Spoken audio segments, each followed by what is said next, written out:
in a moment. Okay. Hi, Wendy. Hey. So thank you for taking this time today to connect. This is a follow-up to your experience working with the neurofeedback system, the neurooptimal system that I provided with you for you. And it's basically to have a discussion around what created your desire to try neurofeedback and your experience with it. So we'll be doing some background. We'll be doing some talk about you as much as you're comfortable with. And we'll be talking about the experience that you had. So if you want, you can quickly tell us about yourself and we'll start there. Well, hello, I'm Wendy. I live in the Boston area and I work as a nurse for probably about 15 years now. And I found myself working in the front lines the last 2 years. So that's what got me to kind of working with you, is because the front line was very difficult and challenging. And, you know, when it was all said and done, I noticed that I just felt like edgy all the time and a little brain fog and sometimes a little ungrounded and a little disconnected. And it was suggested for a mutual friend to try this device that you had. And so I reached out.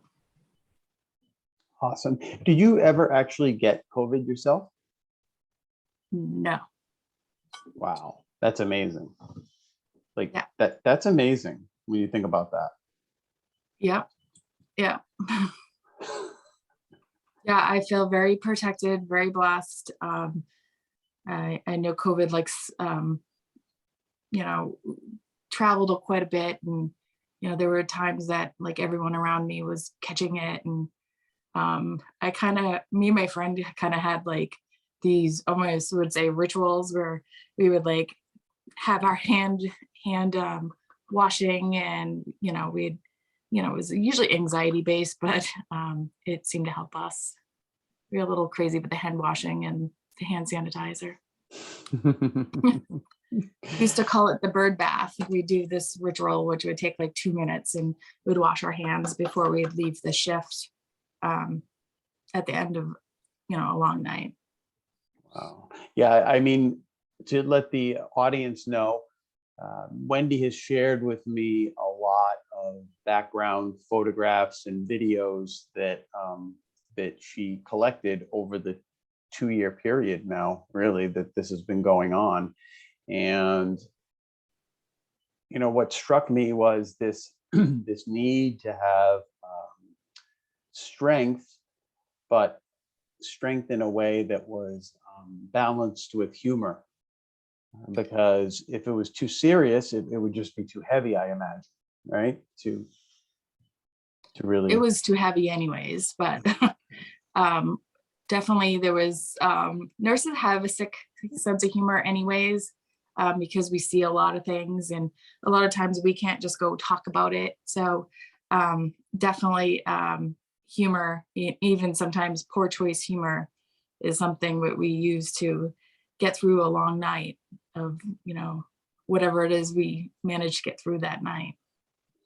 It's interesting, poor choice humor in these days of ridiculous ultimate political correctness, and being a person that talks to a lot of people, you're always navigating a minefield of what you shouldn't say. I mean, I've inadvertently made errors, with pronouns, just not knowing somebody, and been corrected on that. And so it, to hear that in your circumstance, that was actually a really powerful outlet. It sounds like, being able to be inappropriate, being able to be, just kind of a little off the charts. Is that right? Yeah, I mean, everything about the pandemic was off the charts. So yeah, it was kind of went with the flow. It was very challenging and difficult. And, you know, the humor was some nights what got us through. And sometimes it was tears. Mm-hmm. And sometimes it was hugs from coworkers. And, you know, we had to pull from, you know, an empty space sometimes because we didn't feel like we had any reserves. But yeah, it was, you know, nothing was funny, but we would laugh anyways. Right. You sent me some images of, you know, and there was a very stark contrast between the first wave and the second wave, it seems, in the way that you were perceived, received, and supported by the general public. What do you attribute that to, the change? You know, the first wave, everything was closed. And it was weird to like even go to work because like nobody would be on the roads, and it'd be like almost nobody was allowed to really go anywhere because they weren't. And so, you know, I think there was like things on TV that people watched. I actually had to stop watching TV because it created a lot of anxiety for me.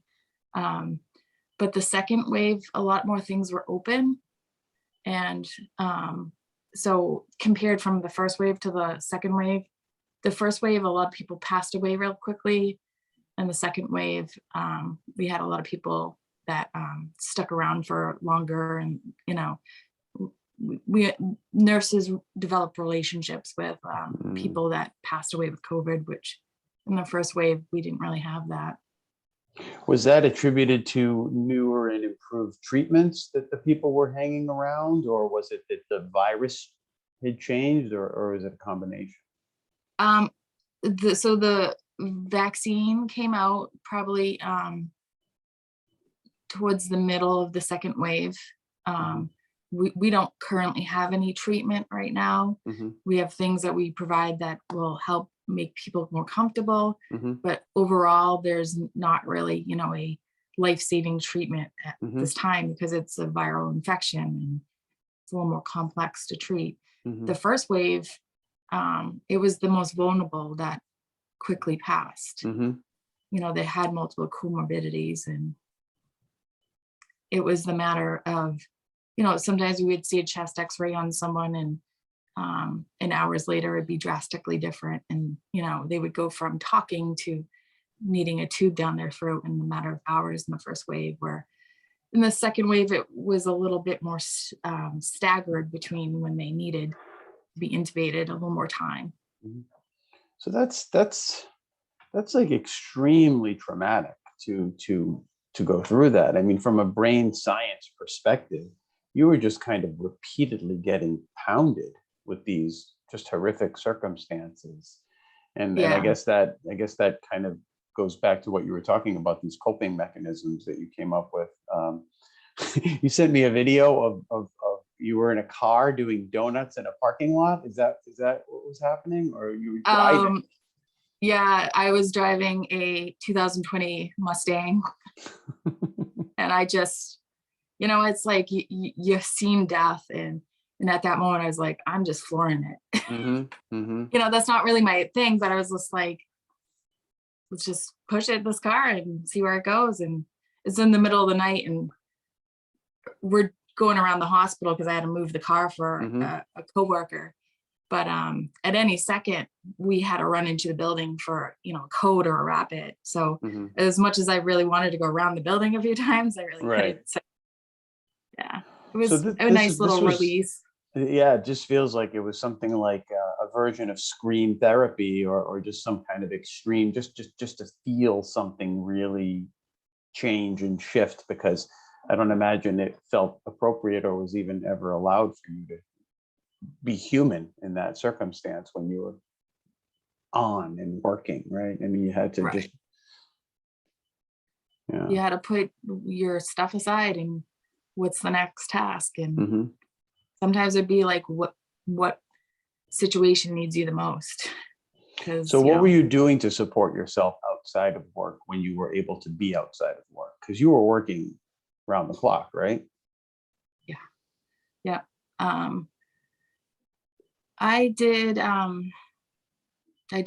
a Reiki master. I had a strong urge to get my master done, and I literally did it a month before the pandemic. So I was grateful to use those tools to help kind of calm my edges. I felt like energetically, my edges were like rough. And I just gave myself time to rest because, you don't go through all that. You don't see that, and you don't hear the sights and sounds without, having a human experience. So I just made sure when the time came that I needed to rest, that I did, because after each wave, like the first wave, the second, and like this previous recent third wave kind of bump, afterwards, it's like, you know, almost like my body crashes and I have no energy and I'm exhausted, and it's time to feel your feelings of what you just went through. And I just try to honor myself and make sure that I did feel my feelings. And if I needed to cry, that I cried, or if I needed to break dishes, I would go and break dishes, and like I did go to a smash room and break things because it's like you do get angry. So I went and smashed things and took it out on like an old radio. Wow. So I imagine there are a lot of people though that don't have the ability to release that way. I mean, it feels like you are in touch more so with your internal circumstances than a lot of people are. And you had indicated through some photos and videos that there were people that were way more irreverent and inappropriate than you. Do you attribute that to maybe that was their only way of getting it out because they didn't have the release valves that you developed by getting in touch with your energy field and your emotions? Everyone has a way of releasing stuff. Like I can see where someone can get to a dark place and like pick up their old habits. Like I've heard of some people that had picked up old drug addictions or, drinking addictions where they didn't have that before the pandemic. And, to me, that's their way of coping.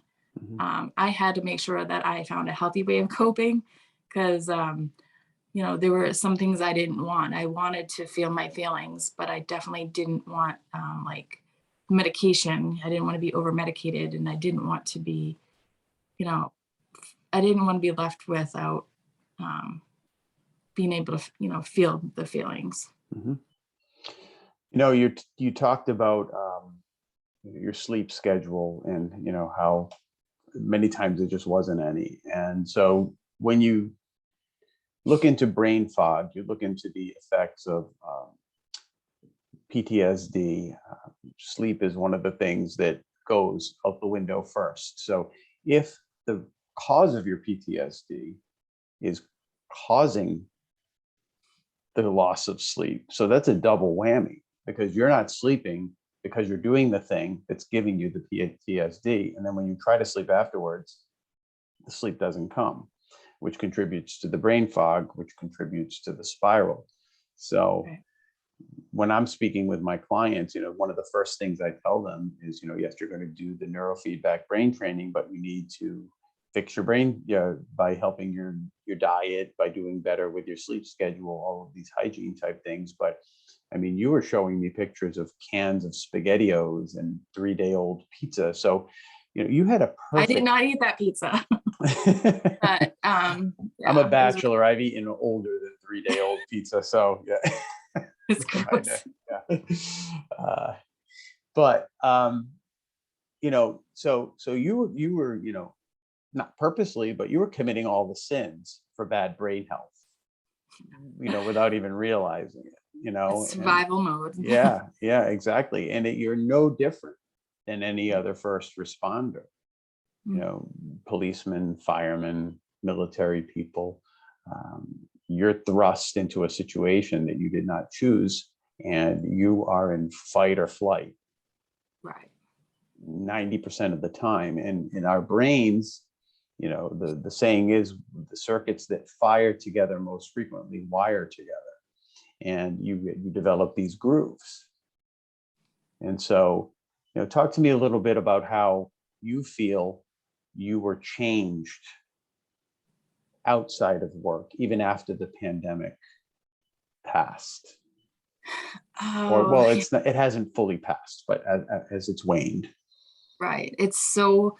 It was so hard to do things like even therapy, talk therapy, while this was going on, because, you know, a lot of people have trauma and then they recover from the trauma.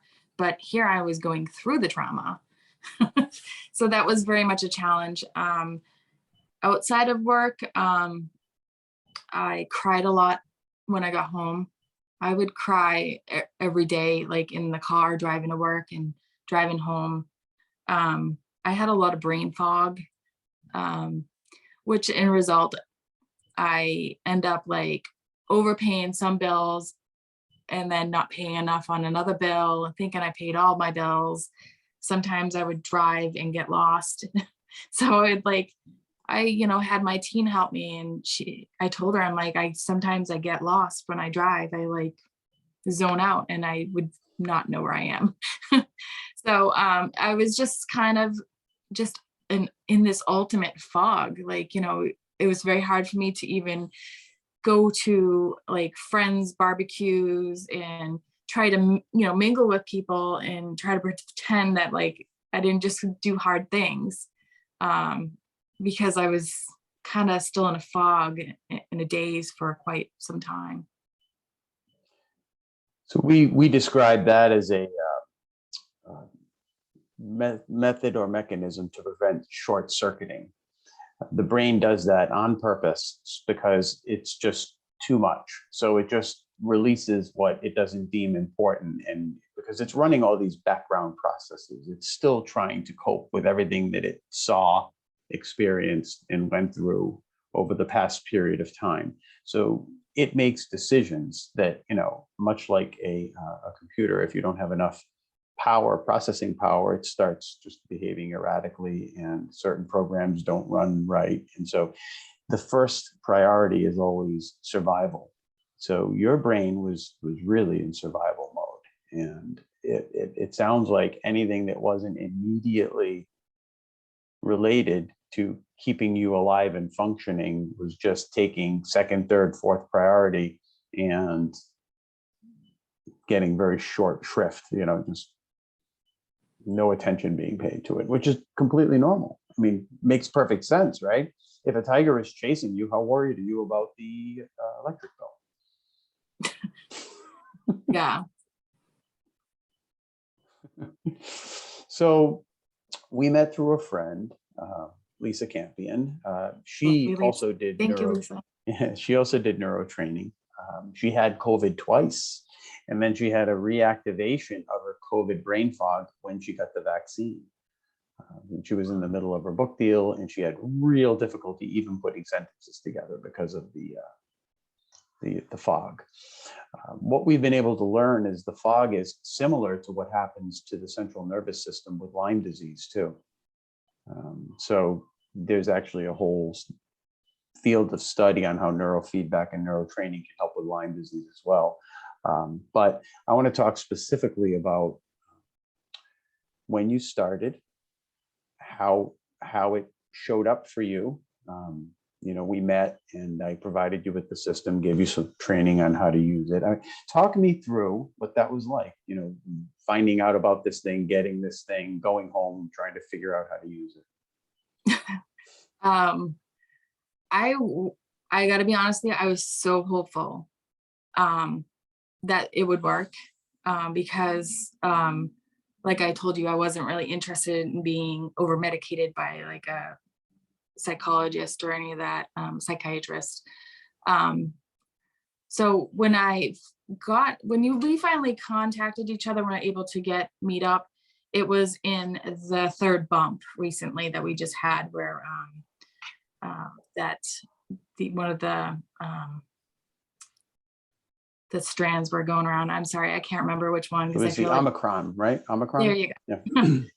Yeah. Yeah, so that one was going around, and so things were getting you know, building up at work again. And you know, when those things happen, it's like that's when the trauma is happening. So you were able to get me the device when I was going through hard things at the same time. So I started the device on one weekend. I think it was like on a Friday or Saturday, and I attached myself to it. It was very simple. It's very similar to like when nurses attach a telemetry thing to a patient, but this one went to the ears on the head, and then it had a computer, and the box looked like a telemetry box. So it was really, it was easy to work with. I noticed within like the first session or two, I probably did 2 sessions in the first day. I got really tired at the end of the day, and I took a nap, and it was a very restful nap for a change. Because at that time, and many times over the last 2 years, my most that I could sleep are like 3 to 4 hours at a time, small naps. So I noticed right away that I could actually sleep. Within the first week, I actually read like 3 solid books. And I haven't been able to read a book since before the pandemic, really. I've read some, but like I really couldn't. It's very hard to get into them. And like with that first week, I just went one book right after another. And it was so good to finally be able to get to a spot where I can concentrate and enough to read something and then read a paragraph and remember what I just read. So it was nice to get back to what I consider part of me. That's awesome. So That's just like the first week. Right. That's amazing. Like, yeah. So you felt almost immediate positive shifts. Absolutely. Mm-hmm. I couldn't even believe like just the first 24 to 48 hours. And then that week after, when I was just throwing books down, I was like, there's something here. So, I mean, I pushed the limits with that device. I, did my best to keep up with it, but daily, there were some times that my ears bothered me because I was still working the front line. And then like, there's, times where like having all this stuff on my head would hurt my ears. Yeah, you sent me pictures of your ears. They were actually bleeding from the PPE because they had latex on it and it irritated your skin. Is that what it was? Okay. So your ears were raw, and our system uses these ear clips that we use an electroconductive paste to make sure we get a good signal from your brain. So you were putting the clips in the same place that they were raw, right? Wow. This round it wasn't so bad, but like the second round, they were really bad. Mm-hmm. But this round I was able to. There was like maybe a few times where I had to take a day off because I couldn't put it on my ears. Wow. But it didn't really bother me after it. I just knew I had to go to work that day. I knew that the mask would be rubbing up against certain parts of my ear, and I just didn't want to cause any more discomfort. So, wow. So you said to me, I think we had a conversation maybe yesterday, that you actually used the Neuroptimal system as part of an exposure therapy kind of protocol that you created for yourself. You want to talk a little bit about that? Yes. I was just making sure that I got the biggest bang for my buck on your device. And I know like other therapies will expose, you to the sights and sounds that you went through. I forget, it might be somatic. There's another therapy that does that. I'm not recalling what the name is. So I end up watching a few shows. One was like on Hulu, one was on Netflix. And it was like one was in New York City, one was in California, and they were following people going through the front line. And it's like, I'm listening to the sights and the sounds and the bells and the whistles. And I got to tell you, every single time you could hear like an overhead page, my stomach would easily go into a pit, because you're like, is it going to be a code blue or is it a rapid? I have to go to all of them. So, I mean, you just hope it's just, maybe a security issue and not so much of a health issue. So I watched these shows while hooked up to the device. And, I listened to all the sights and sounds that I heard the first wave. And, my brain would I'd feel my brain kind of go off, and then the device would go crazy, and not crazy in a bad way, but it would like do its skipping. You'd get I a thought I lot of almost broke it. feedback. You'd get a lot of I almost, feedback. I thought I almost broke it one day because of that. Because it was just like this long pause, because it actually pauses in the music. Hmm. And then I was like, wait, did I break that? But no, I didn't. I did not break it.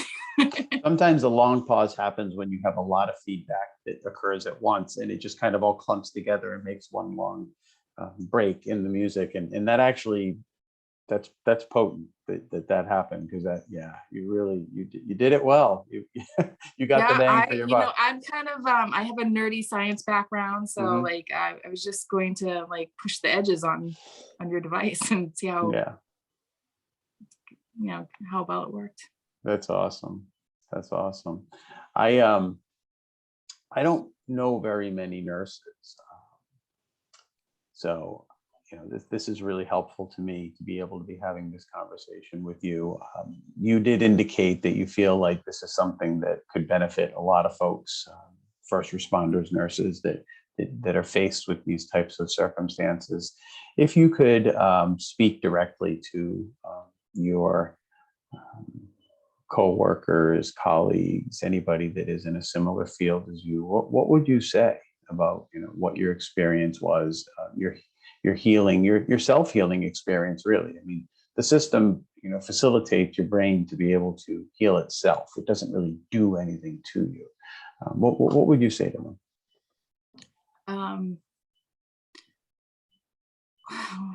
This kind of brings me back to like what I felt before the device. And there was some sense of like hopelessness and just wanting to like your body urge to feel nothing else but like joy, because like it's been in such a dark place for so long, and it seems like you're never going to feel that again. And I feel like it will happen. I have friends that are what I would say are totally in the fog right now. They're, doing the greatest job as like a single mom, and they're, working long hours, but they don't feel like themselves anymore. And it's from the brain fog. And like, all I can do is suggest that maybe give this a chance, because I think it will work and help so many people. It will bring them back to like feeling just a little more normal than before. And so, it's interesting. People use this term brain fog, and we've been using it this whole time, but we never really defined it. What would you say brain fog is? Well, my own kid tells me that the reason why I have brain fog is from my hippocampus shrinking during stress, because she learned that in one of her classes. And yes, I'm impressed. But like for me, like I feel like like we put so much memories in our brain, and like almost we didn't have room for it all. And like it's hard to explain, but Yeah, I so just it feel kind of like, goes back to that circuit breaker kind of thing. right. Yeah, so you I just don't feel like overload. it needed a purge almost, like it Hmm. needed a shifting, Hmm. like a dramatic shifting. And what do you think the system did to allow you to emerge from it? I mean, not technically. I mean, I'm not asking for a technical explanation, but what do you think it did for you? Like, what do you think the top kind of couple of few things were that it did that allowed you to emerge the way you have? Um, like it stopped the overthinking. That right there is a huge. It slowed my like brain firing off. I felt like I was like always firing before, and like even my head felt edgy.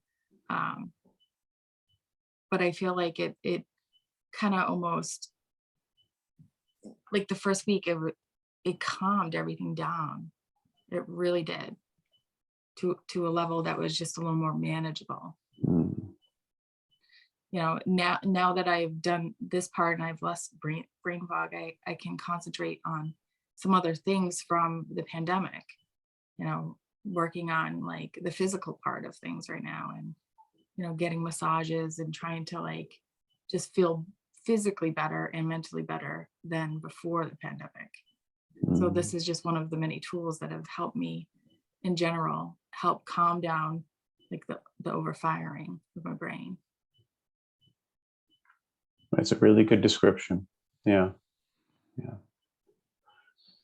Well, I mean, I want to thank you, Wendy. This has been a really important, deep insight to something that we've all gone through, but to see it through your lens, to see it, and learn, what it did to you. And you can imagine that there's a spectrum of, all over the map and the way people have been affected by this. So, my goal is to help people alleviate suffering. That's why I'm in the business I'm in. So I am grateful that you gave me the opportunity to work with you. And I'm super grateful that you're having this conversation with me about it.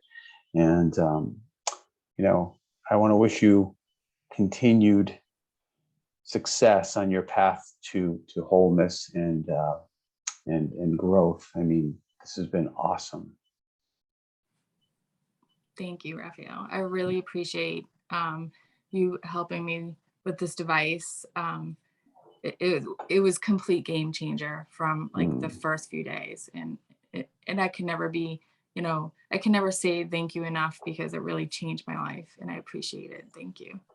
It was 100% my pleasure, and I hope we can talk again and kind of do a follow-up, maybe provide you with a system again to do a little forward training, because once you get through the breakdown, you can start thriving in building up your brain, because it is training. It is like going to the gym for your brain. So you're just going to keep strengthening it and increasing your